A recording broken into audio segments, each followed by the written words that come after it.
నమస్తే ఓర్గల్ 9 నేషన్ టీవీకి స్వాగతం. మహబూబ్ నగర్ స్థానిక సంస్థ శాసన మండలి ఉప ఎన్నికల పోలింగ్ ప్రక్రియ ప్రశాంతంగా నిర్వహించడం జరిగిందని జిల్లా ఎన్నికల అధికారి సంతోష్ తెలియజేశారు. జోగులాంబ గద్వాల్ జిల్లా కేంద్రంలోని గురువారం గద్వాల్ మండలం ప్రజా పరిషత్ కార్యాలయంలో ఏర్పాటు చేసిన పోలింగ్ కేంద్రంలో 225 మంది స్థానిక సంస్థ ప్రజా ప్రతినిధులు తమ ఓటు హక్కును వినియోగించుకున్నారు. ఎన్నికలకు సంబంధించి పోలింగ్ ప్రక్రియ ఉదయం 8 గంటల నుంచి సాయంత్రం 4 గంటల వరకు నిర్వహించడం జరిగింది. పోలింగ్ కేంద్రంలో ఉదయం 10 గంటల వరకు 30.22% పోలింగ్ నమోదు కాగా మధ్యాహ్నం 12 గంటల వరకు 43.11% జరిగింది. 2 గంటలకు 93.33, సాయంత్రం వరకు 4 గంటల వరకు 100% పోలింగ్ అయినట్లుగా ఆయన తెలిపారు. పోలింగ్ సరళిని జిల్లా అదనపు కలెక్టర్ అపూర్వ చౌహాన్, వెంకటేశ్వర్లు పరిశీలించారు.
మేడం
నగర్ స్థానిక సంస్థ ఎమ్మెల్సీ ఉప ఎన్నికల పోలింగ్ సందర్భంగా స్వయంగా ఊరు వెళ్లి ఓటు హక్కును వినియోగించుకున్నారు CM Revanth Reddy.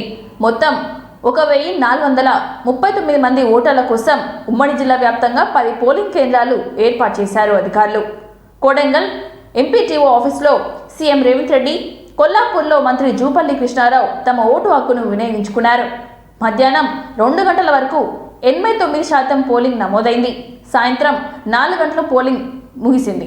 Local body బైపోల్స్లో Congress నుంచి జీవన్ రెడ్డి, బీఆర్ఎస్ పార్టీ నుంచి నవీన్ కుమార్ రెడ్డితో పాటు స్వాతంత్ర అభ్యర్థిగా సుదర్శన్ గౌడ్ బరిలో ఉన్నారు.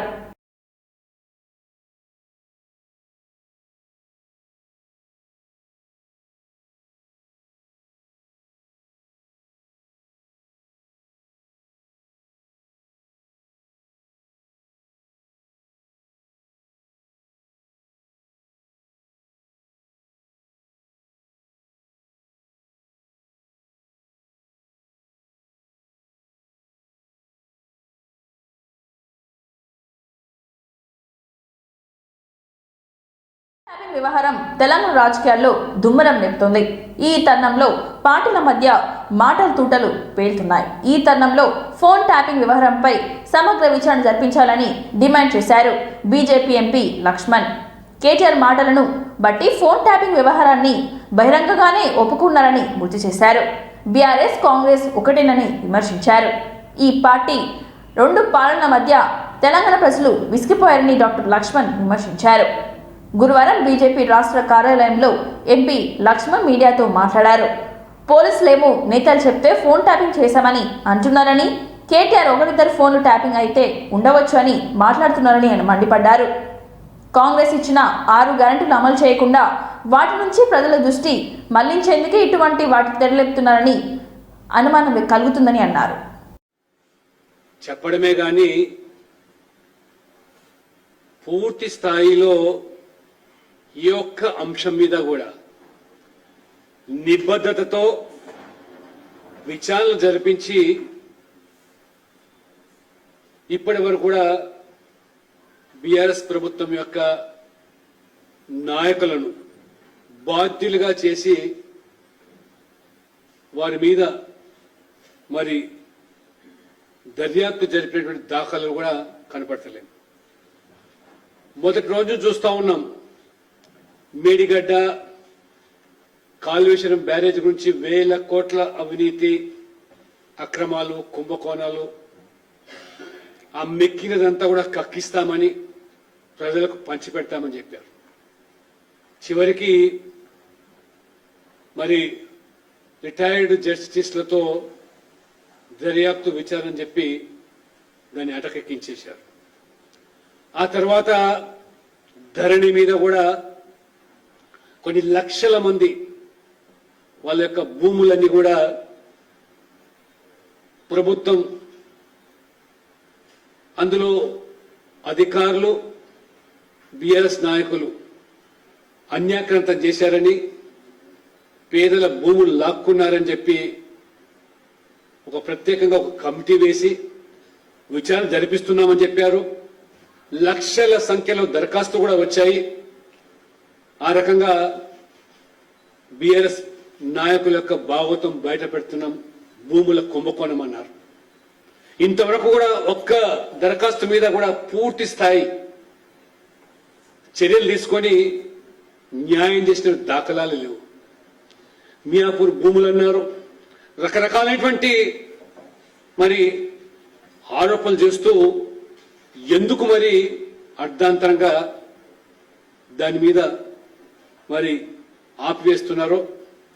డ్రగ్స్ మాఫియా అన్నారు, పతాక శీర్షికల్లో వార్తలు పత్రికల్లో విపక్షాలై వ్యాపారులై లేదా సమాజంలో ప్రముఖులై రియల్ ఎస్టేటు బాధ్యులై వ్యాపారులు అందరూ కూడా ఫోన్ ట్యాపింగ్ జరిగింది అనేటువంటిది మరి ఆరోపణలు. ఒకవైపు పోలీసులేమో ప్రభుత్వం చెప్పితే చేశామని, కేటీఆర్ గారేమో వారు మాట్లాడుతూ జరిగితే జరిగి ఉండొచ్చు, ఒకరిద్దరి లంగాలే లుచ్చాలే జరిగిండొచ్చు అని వారు మాట్లాడుతూ, అంటే కేటీఆర్ గారు ఒప్పుకుంటా ఉన్నారు అంటే ఫోన్ ట్యాపింగ్ జరిగి ఉండవచ్చు అని. అది ఒకరిదా ఇద్దరిదా వేలదా ఆ విషయం పక్కన పెడితే అదేదో పోలీసుల పని మాత్రమే వారు చెప్తున్నారు. పోలీసులేమో ప్రభుత్వం ఆదేశాల మేరకు జరిపామని. ఈ రకంగా బాహాటంగా ఈ రెండు పార్టీలు కూడా ఒకరి మీద ఒకరు బురద జల్లే విధంగా నాటకీయ ఫక్కీలో ప్రజలను అసలు సమస్యల మీద నుంచి ఈ 6 గ్యారెంటీలు బీఆర్ఎస్ కాంగ్రెస్ నిర్లక్ష్య విధానాల వల్లే రైతులు ఆగమైపోతున్నారని బీఆర్ఎస్ వర్కింగ్ ప్రెసిడెంట్ కేటీఆర్ అన్నారు. రాష్ట్రంలో 15 నుంచి 20 లక్షల ఎకరాల్లో పంటలు ఎండిపోతున్నాయని చెప్పారు. ఇది కాలం తెచ్చిన కరువు కాదని, కాంగ్రెస్ తెచ్చిన కరువు అని ఆయన అన్నారు. రాజన్న సిరిసిల్ల జిల్లాలోని సారంపల్లిలో ఇటీవలే వడగళ్ల వానకు నష్టపోయిన పంటలను కేటీఆర్ పరిశీలించారు. పంటలు నష్టపోయిన రైతులను వివరాలు అడిగి తెలుసుకున్నారు. ఆ తర్వాత మీడియాతో మాట్లాడుతూ రైతుల్లో భరోసా నింపడానికే క్షేత్రస్థాయిలో పర్యటిస్తున్నామని తెలిపారు. డిసెంబర్ 9న 2 లక్షల రుణమాఫీ చేస్తామని కాంగ్రెస్ చెప్పింది, ఇప్పటి వరకు చేయలేదని విమర్శించారు. రైతు బంధుకు కేసీఆర్ సర్కార్ 7,000 కోట్లు సిద్ధం చేసిందని, కానీ కాంగ్రెస్ పార్టీ ఎన్నికల కమిషన్ ఫిర్యాదు చేసి పంట నష్టాన్ని సాయాన్ని ఆపేసిందని చెప్పారు. తాము రైతుల కోసం ఉంచిన డబ్బులను కాంగ్రెస్ పార్టీ కాంట్రాక్టులకు ఇచ్చిందని అన్నారు. కౌలు రైతులకు కూడా రైతు భరోసా ఇస్తామని రేవంత్ రెడ్డి చెప్పారు, కానీ చివరికి వారిని కూడా మోసం చేశారని ఆగ్రహం వ్యక్తం చేశారు. మేడిగడ్డలో కుంగిపోయిన 3 పిల్లర్లు రిపేర్ చేయడానికి రేవంత్ రెడ్డికి చేతకావడం లేదని విమర్శించారు కేటీఆర్.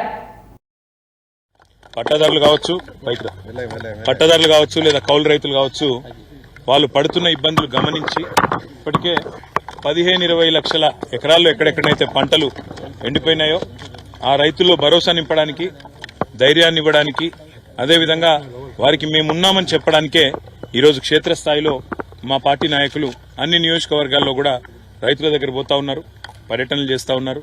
అందరినీ కూడా కలిసి వారిలో ఒక భరోసా నింపే ప్రయత్నం చేస్తున్నారు. రైతులు అడగలేదు, మిమ్మల్ని ఎవరు కూడా నిజానికి డిమాండ్ చేయలేదు. మేమే డిసెంబర్ 9 నాడు అధికారంలోకి వస్తున్నాం.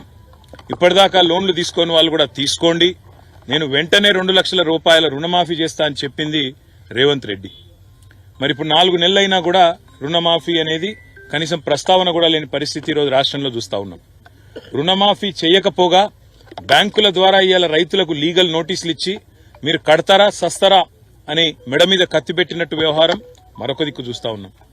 ఇంకా దుర్మార్గం ఏంటంటే కేసీఆర్ గారు ఆనాడు 7,000 కోట్ల రూపాయలు తాను అధికారం నుంచి ఎలక్షన్లకు ముందు దిగిపోయే ముందు రైతుల కోసం యాసంగి పంట కోసం 7,000 కోట్లు మరి రైతు బంధు కోసం పెట్టిపోతే ఇవాళ ఆ మొత్తాన్ని కూడా ఆ సొమ్మును కూడా రైతులకు ఇవ్వకుండా, రైతులకు ఇప్పటి వరకు రైతు బంధు ఇవ్వకుండా కాంట్రాక్టర్ల ఖజానాలు నింపడానికి, కాంట్రాక్టర్లకు పేమెంట్లు చేయడానికి ఒక చిల్లర వ్యవహారానికి కూడా తెరదీసింది ఈ కాంగ్రెస్ ప్రభుత్వం.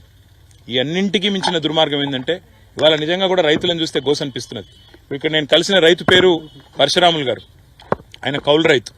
ఒక 10 ఎకరాలు సారంపల్లి అనే గ్రామంలో తంగలపల్లి మండలంలో కౌలుకు తీసుకున్నారు. కౌలుదారు కాబట్టి పట్టదారుకు మొదలే 60,000 రూపాయలు ఆయన కట్టినాడు. ఇవాళ ఆయన పరిస్థితి ఏంటంటే మొత్తం మేతకు తప్ప ఎందుకు పనికిరాని పరిస్థితి ఈరోజు ఇచ్చిందంటే ఇది కాలం తెచ్చిన కరువు కాదు, ఇది కాంగ్రెస్ తెచ్చిన కరువు. ఈ మాట నేను స్పష్టంగా ఎందుకంటున్నా అంటే పోయిన సంవత్సరం ఇదే సమయంలో ఆనాడు కాళేశ్వరం నీళ్లతో మరి మేడిగడ్డ నుంచి నీళ్లెత్తిపోసి మిడుమానేరు నింపి, మిడుమానేరు నుంచి అన్నపూర్ణ, ఆ పైకి రంగనాయక సాగర్, అక్కడి నుంచి జిల్లెల చెరువు, ఆడికెళ్లి కింద ఉండే ఈ మొత్తం ఈ గ్రామాలన్నింటిలో కూడా సారంపల్లితో సహా నేరేళ్లతో సహా రేవంత్ రెడ్డి వచ్చిన తర్వాత మేడిగడ్డలో 3 పిల్లర్లు కుంగిపోతే ఆయనకు 3 నెలలు 4 నెలలు ఇంకా కూడా ఆ 3 పిల్లర్లను రిపేర్ చేసేందుకు టైం సరిపోతలేదు. ఇలా 3 పిల్లర్ల దగ్గరగిన ఒక కాఫర్ డ్యాం కట్టి నీళ్లను ఇలా కిందికి ఉత్తగా సముద్రంలోకి వేస్ట్ గా పోతున్న నీళ్లను పట్టుకొని నీళ్లు గనక పైకి పంపింగ్ చేసింటే ఈ 3 నెలల్లోనే ఆ పని చేసింటే ఇవాళ ఈ రైతుల పొలాలు ఎండకపోయిన మాట వాస్తవమా కాదా ఆలోచించమని చెప్పి నేను కోరుతున్నా. అందుకే న్యాయమూర్తి జస్టిస్ డివై చంద్రచూడ్ ను ముఖ్యమంత్రి రేవంత్ రెడ్డి మర్యాదపూర్వకంగా కలిశారు. తెలంగాణ హైకోర్టు నూతన భవనాన్ని సుప్రీంకోర్టు ప్రధాన న్యాయమూర్తి శంకుస్థాపన చేసిన విషయం తెలిసిందే. ముఖ్యమంత్రి తాజ్ ఫలక్నామాస్లోని సిజిఐ చంద్రచూడ్ ను మర్యాదపూర్వకంగా కలుసుకున్నారు.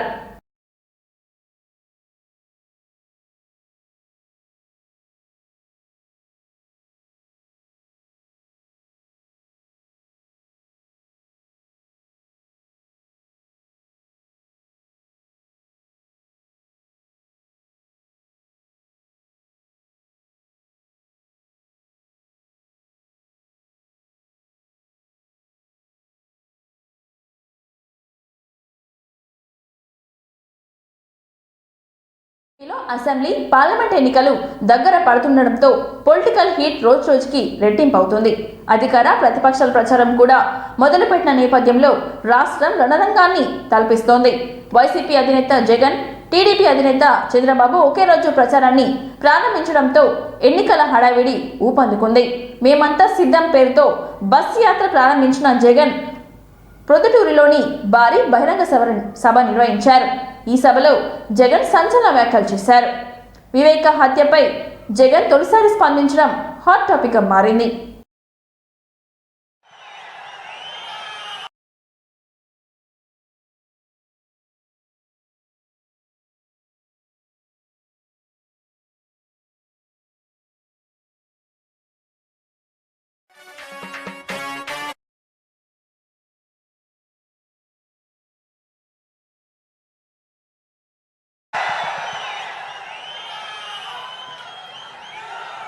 ఎన్నికలు జరగబోతా ఉన్నాయి. పెట్టుకొని జన్యం పూరించడానికి శ్రీకృష్ణుడు మీరంతా కూడా సిద్ధమేనా అని అడుగుతా ఉన్నాను. ఇప్పుడు మాత్రమే మేనిఫెస్టో గుర్తుకొస్తుంది. రంగురంగుల కాగితాలు గుర్తుకొస్తాయి. ఎన్నికలు అయిపోతూనే చెత్తబుట్టలో పడేస్తారు మేనిఫెస్టోను. ఈ రకంగా 14 సంవత్సరాలుగా ప్రజలను మోసం చేస్తూ వస్తున్నారు. వీరికి కుట్రలు కుతంత్రాలే కాదు, మోసాలు వెన్నుపోట్లే కాదు, అబద్ధాలతో గోబల్స్ ప్రచారమే కాదు, కుటుంబాలను చీల్చటంలో కూడా బాగా అనుభవం ఉందని చెప్పి కూడా మీరందరూ కూడా చూస్తా ఉన్నారు. ఈ మధ్య జరుగుతా ఉన్న పరిణామాలు.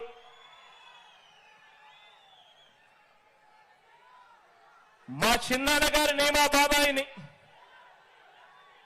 వివేకం చిన్నాన్నను ఎవరు చంపారో, ఎవరు చంపించారో ఆయనకు, ఆ దేవుడికి, ఈ జిల్లా ప్రజలందరికీ కూడా తెలుసు. కానీ బురద జల్లేందుకు ఇద్దరు చెల్లెమ్మలను ఎవరు పంపించారో, వారు వెనకాల ఎవరు ఉన్నారో మాత్రం మీ అందరికీ కూడా రోజు కనిపిస్తూనే ఉంది. ఇంకా ఆశ్చర్యం ఏమిటో తెలుసా? ఇంకా ఆశ్చర్యం ఏమిటి అనంటే, వివేకం చిన్నాన్నను అతి దారుణంగా చంపి అవును నేనే చంపాను అని అతి హేయంగా బహిరంగంగా చెప్పుకుంటూ తిరుగుతా ఉన్న హంతకుడు, ఆ హంతకుడికి మద్దతిస్తా ఉన్నది ఎవరో కూడా మీరంతా కూడా రోజు చూస్తా ఉన్నారు. ఆ చంపినోడు ఉండాల్సింది జైల్లో, కానీ ఆ చంపినోడికి మద్దతిస్తూ నేరుగా నెత్తిన పెట్టుకొని మరీ మద్దతు ఇస్తా ఉన్నది ఈ చంద్రబాబు, ఈ చంద్రబాబుకు సంబంధించిన ఎల్లో మీడియా, ఈ చంద్రబాబు మనుషులు. వీరి మద్దతు కోసం రాజకీయ స్వార్థంతో తప్పించిపోతా ఉన్న ఒకరిద్దరు నా వాళ్ళు. వీరంతా కూడా ఆ హంతకుడికి నిస్సిగ్గుగా ఆ హంతకుడికి మద్దతిస్తున్నారు అని అంటే దీని అర్థం ఏమిటి అని చెప్పి అడుగుతా ఉన్నా. చిన్నాన్నను అన్యాయంగా ఎమ్మెల్సీ ఎన్నికల్లో ఓడించిన వారితో ఈరోజు చట్టాపట్టాలు వేసుకొని తిరుగుతున్నారు అనంటే దాని అర్థం ఏమిటి అని అడుగుతా ఉన్నా. ఇంతటి దారుణం చేస్తూ దీన్ని నన్ను దెబ్బతీసే రాజకీయమని వారికి వారే చెబుతున్నారు అనంటే ఇది కలియుగం కాకపోతే ఇంకా ఏమిటి అని అంటా ఉన్నాను. ఈ సందర్భంగా మీ అందరి ప్రేమానురాగాల మధ్య నిలుచుని ఇంతకన్నా అన్యాయం ఎక్కడైనా ఉంటుందా అని అడుగుతా ఉన్నాను. మీ అందరి ప్రేమానురాగాల మధ్య నిలుచుని వేసవి కాలం ముగిసేంత వరకు గ్రామీణ ప్రాంతాల్లో త్రాగునీటి సరఫరాలో ఎక్కడ కూడా ఏ చిన్న సమస్య తలెత్తకుండా అధికారులు చర్యలు చేపట్టాలని హన్మకొండ జిల్లా కలెక్టర్ సిక్తా పట్నాయక్ అన్నారు. హన్మకొండ జిల్లా కలెక్టరేట్లోని కాన్ఫరెన్స్ హాల్లో గ్రామీణ ప్రాంతాల్లో త్రాగునీటి సరఫరాపై గ్రామీణ త్రాగునీటి సరఫరా శాఖ అధికారులు, ఎంపీడీఓలు, మండల ప్రత్యేక అధికారులతో సమీక్ష సమావేశాన్ని నిర్వహించారు. ఈ సమావేశంలో జిల్లాకు చెందిన అన్ని మండలాల్లో గ్రామాల్లో త్రాగునీటి సంబంధిత బోర్లు, బావులు, చేతి పంపులు, మిషన్ భగీరథ నీటి సరఫరా, మోటార్లు, పైప్ లైన్లు మరమ్మతులపై ఆయా శాఖల అధికారులతో కలెక్టర్ సమీక్షించారు. ఈ సందర్భంగా జిల్లా కలెక్టర్ సిక్తా పట్నాయక్ మాట్లాడుతూ వేసవి కాలం దృష్ట్యా గ్రామాల్లో త్రాగునీటి సరఫరాకి సంబంధించి అధికారులు వేసవి కాలం ముగిసేంత వరకు ప్రతిరోజు సమస్యలపై పరిష్కారానికి సమీక్ష నిర్వహించాలని అన్నారు.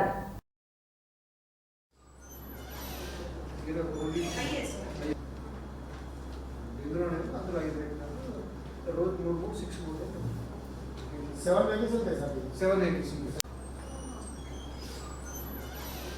इधर ओनली इंद्रोने अंदर 5 वेहिकल्स रोज 6 7 वेहिकल्स होते हैं सर, 7 वेहिकल्स. జనగాం జిల్లాలో పోలీసులకు కంటికి కునుకు లేకుండా చేస్తున్నారు దొంగలు. వరుస దొంగతనాలతో భయాందోళనకు గురవుతున్న జనగాం జిల్లా ప్రజలు జనగాం పట్టణ కేంద్రంలో బతుకమ్మ కుంట దగ్గర ఉన్న దుర్గామాత దేవాలయంలో దొంగలు హల్చల్ చేస్తున్నారు. గుర్తు తెలియని వ్యక్తులు నిన్న రాత్రి దుర్గమ్మ గుడి హుండీలోంచి 25,000 రూపాయల నగదు అపహరణ చేశారు. గుడిలో సీసీ కెమెరాలో ఉన్న పనిచేయని దుస్థితి ఉంది.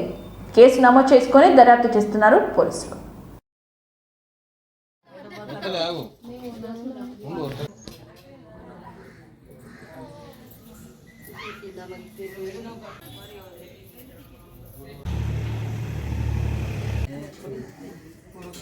దేవాలయం నందు నిన్న అంటే రాత్రి మళ్ళా హుండీ బ్రేక్ చేసి హుండీ డబ్బులు అనేది ఎత్తుకపోవడం జరిగింది. ఇది దాదాపు ఒక 3-4 సార్లుగా జరుగుతుంది. గతంలో సీసీ కెమెరాలు రికార్డ్ అయినాయి కానీ అది కాలేదు. ఈసారి సీసీ కెమెరాలు మళ్ళీ తీసుకొచ్చి కొత్తది ఎత్తిద్దామని అనుకున్నాము. ఈ లోపలనే మళ్ళా జరిగింది. దయచేసి పోలీసు ఉన్నతాధికారులు దీనిపైన స్పందించి నిందితులను దొరకబట్టేసి అమ్మవారికి అదేవిధంగా భక్తులకు తగు న్యాయం చేయాలని చెప్పేసి మేము జిల్లా కలెక్టరేట్లోని కాన్ఫరెన్స్ హాల్లో యాసంగి 2023-24 సంవత్సరంలో ధాన్యం కొనుగోలుపై వివిధ శాఖల అధికారులు, ధాన్యం కొనుగోలును చేపట్టే మహిళా సామర్థ్య సంఘాలు ప్రతినిధులు, ధాన్యం తరలించేందుకే సంబంధిత లారీ ఓనర్లు సంఘం, రైస్ మిల్లర్లతో సన్నాహక సమావేశాన్ని జిల్లా పౌర సరఫరాల శాఖ ఆధ్వర్యంలో నిర్వహించారు. ఈ సందర్భంగా జిల్లా కలెక్టర్ సీతా పట్నాయక్ మాట్లాడుతూ ఏప్రిల్ 1వ తేదీన జిల్లాలోని ప్రతి మండలంలో ఒక ధాన్యం కొనుగోలు కేంద్రాన్ని ప్రారంభించాలని అన్నారు. ఎన్నికల ప్రవర్తన నియమాలని మేరకు ధాన్యం కొనుగోలు కేంద్రాల ప్రారంభోత్సవానికి నిర్వహించాలని అన్నారు. ధాన్యం కొనుగోలు అంశంపై శిక్షణ కార్యక్రమం కూడా ఇవ్వడం జరుగుతుందని అన్నారు. ఏప్రిల్, మే నెలలో అన్ని చోట్ల ధాన్యం కొనుగోలు కేంద్రాలు ప్రారంభమై ధాన్యం కొనుగోలు పూర్తి చేయాలని అన్నారు. కొనుగోలు కేంద్రాల వద్ద రైతులకు అందుబాటులో త్రాగునీటి సౌకర్యాలతో పాటు వైద్య సదుపాయం అందుబాటులో ఉండే విధంగా చర్యలు తీసుకోవాలని అన్నారు. వేసవికాలం దృష్ట్యా ధాన్యం కొనుగోలు కేంద్రం వద్ద నీడ ఉండే విధంగా ఏర్పాటు చేయాలని అన్నారు. ఈ ప్రొక్యూర్మెంట్ అనేది అందరూ బాధ్యతాయుతంగా పనిచేసుకొని మరి పూర్తి చేసినట్టయితే నిర్వహించి ఎటువంటి లోటుపాటు లేకుండా మరి రైతు యొక్క ధాన్యాన్ని మనం కొనాల్సినటువంటి అవసరం ఉంది. కాబట్టి గతంలో కాగానే ఈసారి కూడా మంచిగా జరుగుతుందని ఆశిస్తూ ఈ అవకాశం ఇచ్చినటువంటి తీసుకుపోయి ఆ 2 రోజులు ఎండబెట్టుకోవడం అనుకోకుండా వర్షం కారణాలు ఈ ఓపెనింగ్ షెడ్యూల్ కూడా ఈసారి కొన్ని చేంజెస్ ఉన్నాయి. కొన్ని సెంటర్స్ లకి కొంచెం అడ్వాన్స్ లో ఓపెన్ చేస్తున్నాము. దట్ స్టేట్ వైడ్ ప్రక్రియ బికాస్ చాలా స్ట్రిక్ట్ స్టేట్ డైరెక్షన్స్ ఉన్నాయి to open the centres well in time. So దానివల్ల DCO గారు అండ్ PDDRDO గారు కూడా ఒక ఓపెనింగ్ షెడ్యూల్ డిజైన్ చేశారు డేట్ వైజ్.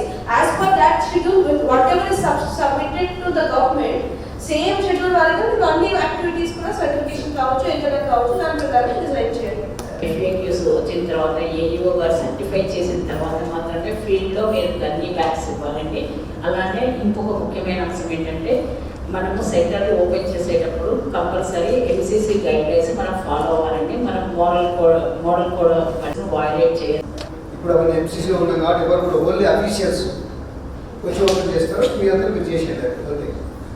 అంతేగాని ఎవరు రండి అని ఎక్కడ కూడా నువ్వు కమిషనర్ ఆఫీస్లో మనం కాబట్టి ట్యాబ్లెట్ చేసినప్పుడు మెట్రాలజీ డిపార్ట్మెంట్ వాళ్ళు సీల్ చూసేసి మీరు సర్టిఫై చేయాలి. కాబట్టి ఇంతకుముందు DCO గారు అండ్ PDDRDO కోసం వచ్చి మెట్రాలజీ డిపార్ట్మెంట్ వాళ్ళు సీల్ చూసేసి మీరు సర్టిఫై చేయాలి. కాబట్టి ఇంతకుముందు DCO గారు అండ్ PDDRDO గారు కూడా ఒక ఓపెనింగ్ షెడ్యూల్ డిజైన్ చేసుకున్నారు. ఆరంభంలోనే బాణుడు తన ప్రతాపాన్ని చూపిస్తున్నాడు. తెలంగాణలో ఉష్ణోగ్రతలు భారీగా నమోదవుతున్నాయి. హైదరాబాద్లో ఆఫీసులకు వెళ్లే వాహనదారులు, పాఠశాలకు వెళ్లే విద్యార్థులు తీవ్రంగా సతమతమవుతున్నారు. వేసవి ప్రారంభం కావడంతో తెలంగాణలో ఎండలు మండిపోతున్నాయి.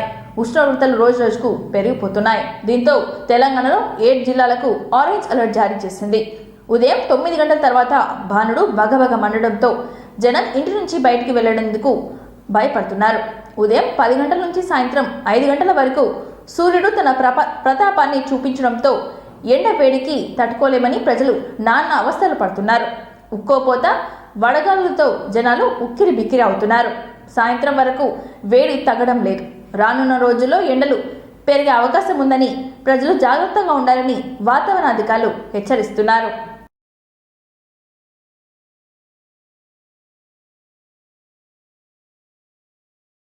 వార్తలు సమాప్తం. మరిన్ని వార్తలతో మళ్ళీ కలుద్దాం. చూస్తూనే ఉండండి ఓరుగల్లు 9 నేషనల్ టీవీ.